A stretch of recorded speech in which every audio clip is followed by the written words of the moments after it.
ishdan haydab yuboraman desa, xo'jayinidan shunaqa bir o'ltinib, yolvorib so'raydiganlar bor. Yalinadi. Haydab yubormang meni, tirishligim nima bo'ladi? Bu ish menga kerak. Bu nimani belgisi? Bu odamni rizq Allohdan ekanligiga iymonini zaifligi. Musulmonlar nima deydi? Alloh taolo rizqini bitta eshigini yopib qo'ysa, boshqa eshigini ochadi.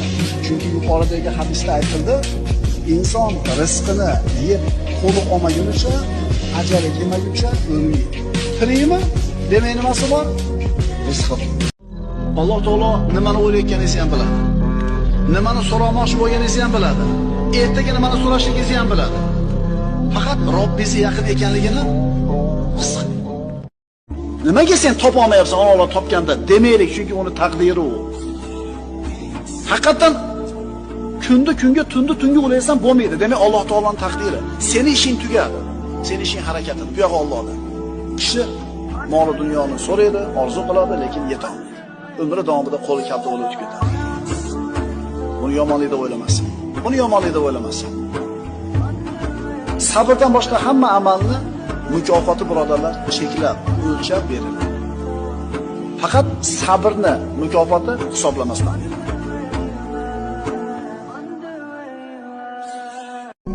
Qiyinchilik birodar har qancha katta bo'lib ketsin, yo'ling qancha torayib ketmasin, baribir g'alaba sabr bilan birga bo'ladi. Sabr bilan birga bo'ladi. Inna ma'al usri yusra. Har bitta mashaqqat bilan birga bir qancha yengillik bo'ladi. Qachondir sizga ilhom kelib, o'sha ishni boshlamoqchi bo'lganingizda o'xshamasa-chi deb to'xtab qolmang. Yaratgan sizga yangi g'oya berdimi? Demak, yaratmoqchi bo'lgan narsangizni kutayotgan, mushtoq bo'lgan insonlar bor. U insonlar soni kammi, ko'pmi, buning ahamiyati yo'q. Muhimi ilhomlanishdan, yangiliklar yaratishdan to'xtamang.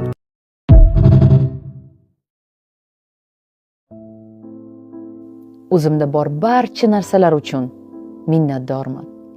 Kelajakda bo'ladiganlari uchun minnatdorman. Ko'rish baxtiga ega bo'lganim uchun, qo'lim, oyog'im butligi, har bir olayotgan nafasim uchun hamisha minnatdorman.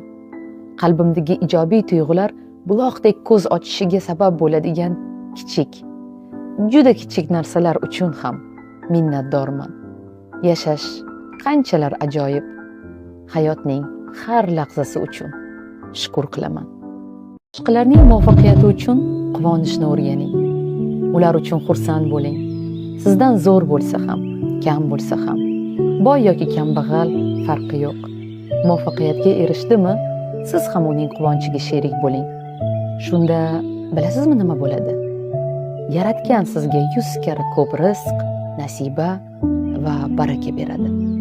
Boshqalarning quvonchini ko'ra oladigan odamda hasad bo'lmaydi. Hasadsiz yashaydigan inson esa katta yutuqlarga erishadi. Shunchaki shartsiz bugundan hamma uchun quvoning. Zo'r bo'pti-ku, xayrli bo'lsin ilohim deb qalban, pok niyat bilan duo qiling. Bu ham qalbni tozalashga va Robbimga yaqinroq bo'lish uchun asosiy qadam. Puli ko'p bo'lib ketgan odam baxtli degani emas. Shunaqa milliarderlar bor, dunyodagi eng baxtsiz odam.